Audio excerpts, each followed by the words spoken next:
And joining us now on the debate, the three complainants against Maclean's Magazine and Mark Steyn.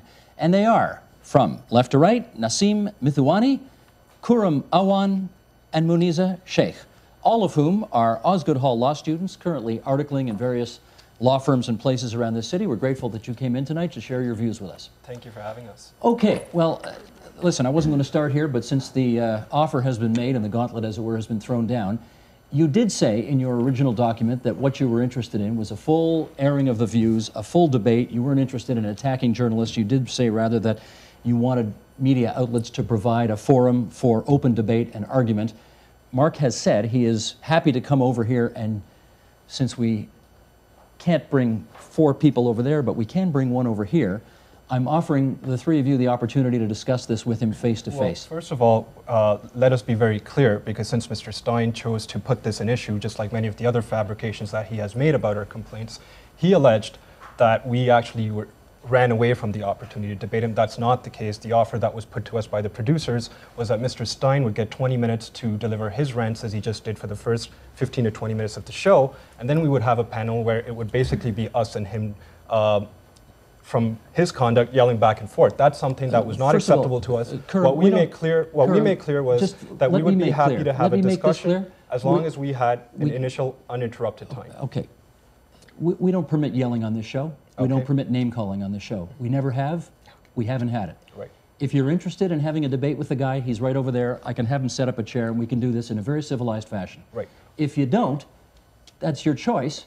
But however, you have to deal with the public relations ramifications of that. Absolutely. However, for the sake of equality, because Mr. Steyn has had 20 minutes to talk about this. He's had 15 minutes. 15 to 20 minutes. We would like to have 15 minutes to talk about this issue. And then he can come over and join us. But we want to have 15 minutes of uninterrupted time to talk about our issue. You got 15, they want 15, then we'll have all of you together. I thought the negotiation was that they were having 20.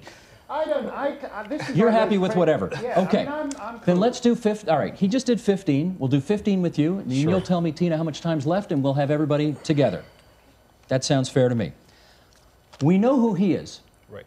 I don't know if anybody knows who you are. So I would like to just take the first of the 15 minutes, give 20 seconds to each of you. Tell us who you guys are. Who are you? I went to Osgoode Hall Law School. I'm currently articling and going to be called to the bar next month. Where are you from?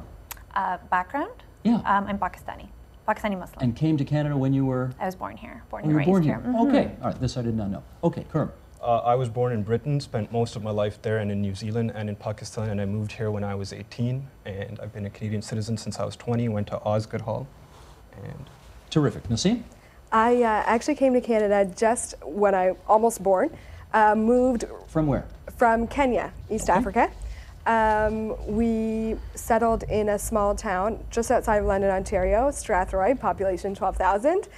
Took French immersion, ended up at McMaster taking French, and then at Osgoode. Terrific. So you're bilingual. You're probably trilingual. Yeah, tri. What's your third language? It's an Indian dialect. Terrific.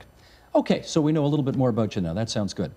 Tell me, and whoever wants to start this off is fine with me, what's the biggest single complaint you have with what he's written? Well, I think to answer that, there's 2 problems. Essentially, it's the premise of the article itself and the method that Mark Steyn chooses to get to the conclusion that he makes. So what's wrong with the premise? The premise, the way that we see it and the way that Mark Steyn has just described it, is that there's going to be an essential Muslim takeover of the West, that it will be, from the article that we have from Maclean's, it will be an inevitably bloody civil warfare, that Muslims will then suppress the Westerners to an oppressive form of Islamic Sharia law. Has he said that?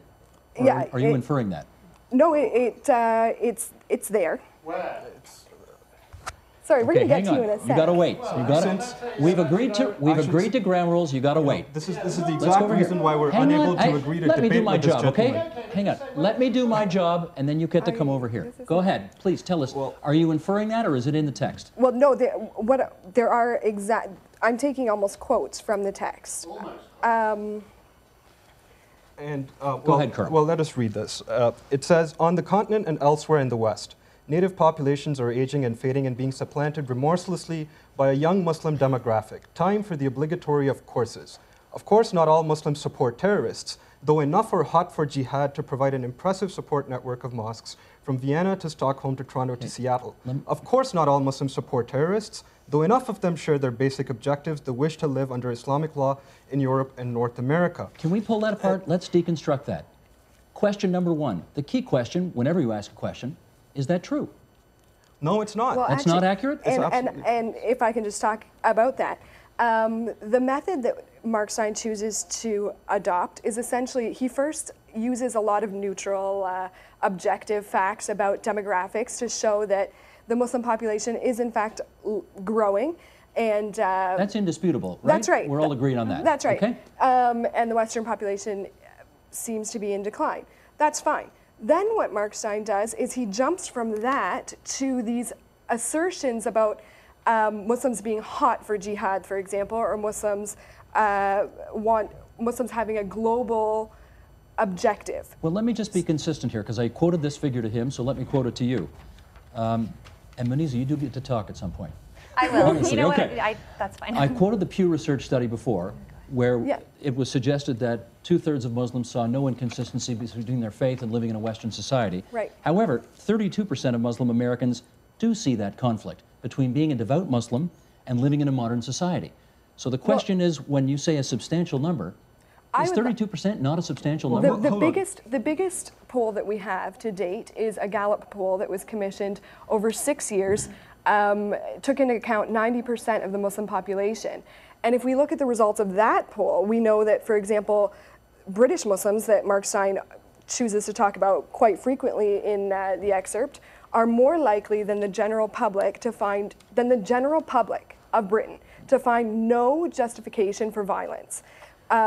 British Muslims are more likely to identify with Britain. What percentage would that be? I actually have that, and I can get that for you right after the break. I have the exact numbers just... Because that would be key. I mean, one of the things, obviously, one of the points he's making is whether a substantial number of people are interested in jihad or not. Well, you see, and if 1/3 of people think that there is an inconsistency between being a devout Muslim and being a Westerner, then 32% in the books of many constitutes a substantial number. Yeah, but hold on, that's different from being prepared to use what he terms to be bloody means, or to be prepared to take over Western society through a bloody takeover.